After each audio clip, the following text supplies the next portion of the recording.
Yes, sir. Thanks for tuning in to Fieldhouse Fades. And as you can see, this is a beard enhancement tutorial in which I'll be showing y'all how you can make your beard go from looking normal to looking super crispy without overdoing it and making it look just too much. If you want to fast forward to the beard, it'll start at about 2.5 to 3 minutes. I just wanted to show you guys how you can edge yourself up for all those aspiring to cut their own hair.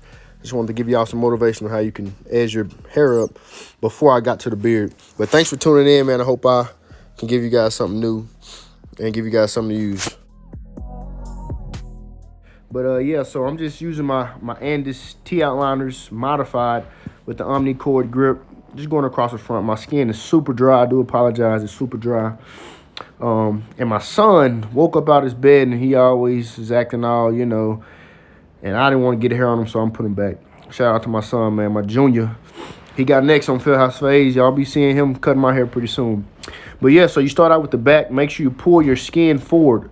Pull your skin forward when you're doing the back of your beard near your ear. Pull your skin forward. Hit that same line consistently. Okay, so now when you go across the top of your beard, I used to use the white chalk. Obviously, I've been doing this for years. I don't use it anymore. I kind of know where I want it. But you just kind of tap it. And don't try to make this as deep and as distinct as possible because you're going to go back over it, with your razor. And also, we're going to add the enhancements. And here I'm just kind of doing the back of my edge up. Now, I use the trifold self-cut system for those that are familiar with it. If not, I'll post it. I'll tag it. And it's been golden for me. My wife got it for me about, 6 or 7 years ago. And that's kind of what I use. I probably should have shown you guys a setup of how I cut my hair with a trifold. And it's pretty much a trifold mirror. It's 3 mirrors and it folds out so that you can adjust it and see like a complete 360 of your head.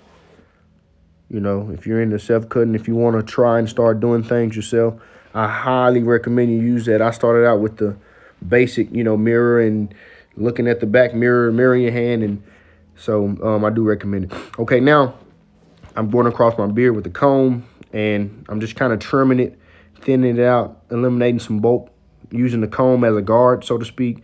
And make sure you edge up across your lip and then across the top.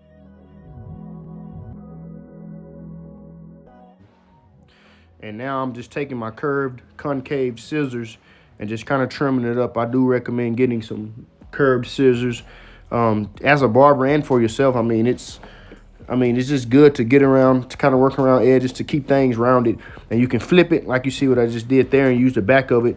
And it cuts it sharp. So I highly recommend you use or purchase some curved or concave shears. Now I'm kind of doing some razor work, pulling the skin in the opposite direction as the blade. Now I'm pulling it down. You want to make sure your skin is taut. And what taut means is it's pretty much tight without any slack. So you pull your skin in the opposite direction that you shave. The taper fade, I like to kind of add a little razor to it to make that extra level just hit a lot harder, make that taper hit a lot harder. But just hit that same line with the blade. Don't go any further than where you went with your clippers. Now, on the back of this took me years to start doing. I got very good on the right side, and as you can see on the left, yeah, I'm kind of, I don't know, it's still kind of iffy.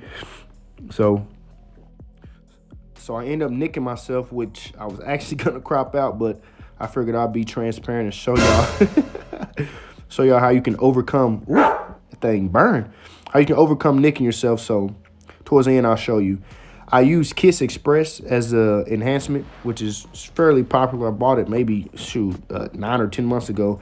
You just put a little bit on a sheet of paper or something, and then you take the brush and dab a little bit on the brush, and you just hit that same line that you edged up initially. Now, my beard is faded, so I'm not going all the way up.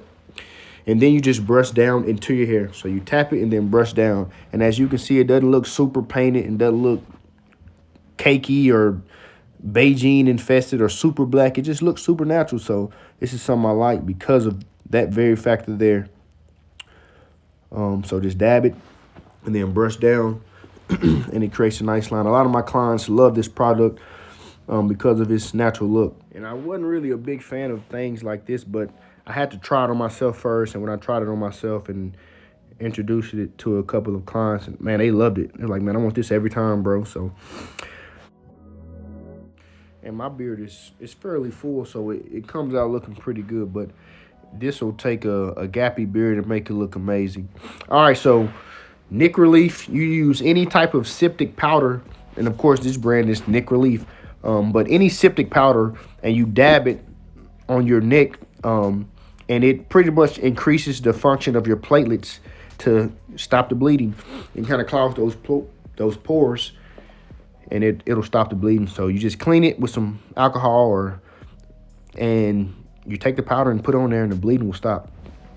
All right, so my son wanted to say bye, and I wanted to show y'all kind of the process of the beard and how it looked, and I wanted to show y'all how it lasted. So that same night, I went to celebrate Aloye and Tank's engagement. And man, shout out to them for taking that step towards unity. I enjoyed it. I just wanted to show y'all how the beard held up. There's my beautiful wife. But hey guys, I thank y'all for watching. I hope I helped and inspired some of you guys to cut your own hair, to try this product out. And make sure you subscribe. I got a lot of things coming for 2020. God bless you. Thank you.